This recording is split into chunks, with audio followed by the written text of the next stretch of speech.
मध्य प्रदेश में विधानसभा का सत्र शुरू होने वाला है और इस सत्र में बजट पेश होना है।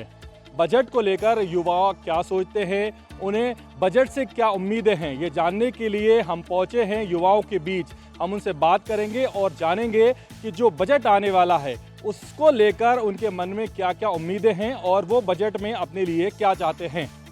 सरकार वैसे तो युवाओं के लिए वैसे ही बहुत सारी योजनाएं लाकर युवाओं को लाभान्वित कर रही है, लेकिन सरकार को क्या है कि मुख्य धारा से जोड़ने के लिए स्टूडेंट्स को, कॉलेज स्टूडेंट्स को और नए उद्यमियों, नए व्यापारियों को मुख्य धारा से जोड़ने के लिए बजट में उनको रोजगार के नए अवसर मिलें, जिससे कि विद्यार्थी के साथ साथ उद्योगपति मतलब जो व्यापारी हैं वो भी उद्योगों से जुड़ें और उनकी योजनाएं जो है सरकार की वो सीधे उन तक पहुँचे, जिससे कि उनको लाभ मिले।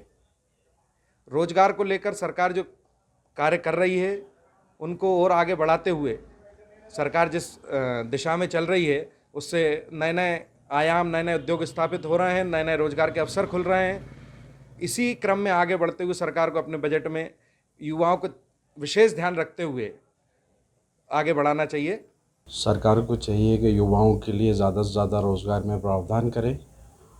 नए रोज़गार के अवसर आएंगे तो युवाओं को, जो अभी युवाओं की स्थिति है उसको सरकार को राहत मिलेगी।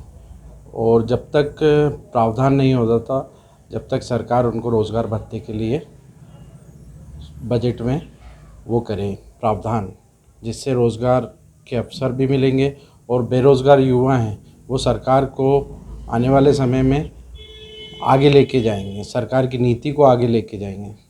मैं चाहता हूं कि युवाओं के लिए वो नौकरियां दी जाएं और उन्हें रोज़गार दिया जाए और रोज़गार के अवसर पर उनको जब तक नौकरियां नहीं मिलती जब तक भत्ता दिया जाए रोज़गार।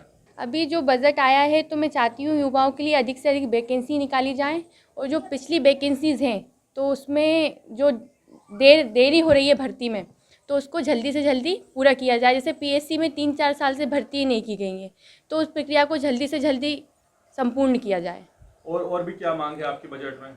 और बजट में ये मांग है कि जो महंगाई बढ़ रही है तो उसको कम किया जाना चाहिए, उसके लिए कुछ योजनाएं चलाई जानी चाहिए जिससे गरीबों के लिए भी फ़ायदा हो और जो गरीब युवा हैं वो भी अपनी पढ़ाई कर सके। उनके लिए जो कोचिंग क्लासेस हैं बड़ी बड़ी, वहाँ पे बहुत फीस बहुत ज़्यादा है तो वो लोग मतलब तैयारी नहीं कर पाते हैं, तो उनके लिए भी कुछ बेनिफिट होना चाहिए।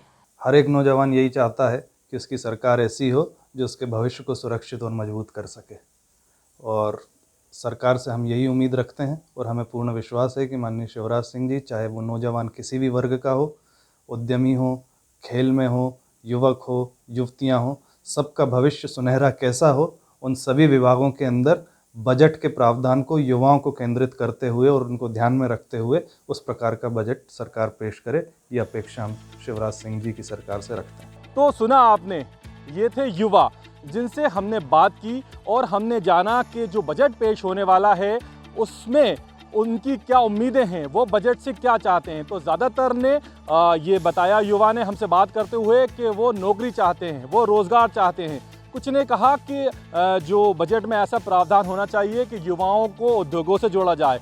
तो ज़्यादातर ने अपने लिए नौकरी की बात कही और ये भी कहा कि जब तक रोज़गार नहीं मिलता तब तक बेरोज़गारी भत्ता दिया जाए। हालांकि देखने वाली बात ये होगी कि जो बजट पेश किया जाता है वो युवाओं की उम्मीदों पर कितना खरा उतरता है। इज़हार हसन खान, MP तक, भोपाल।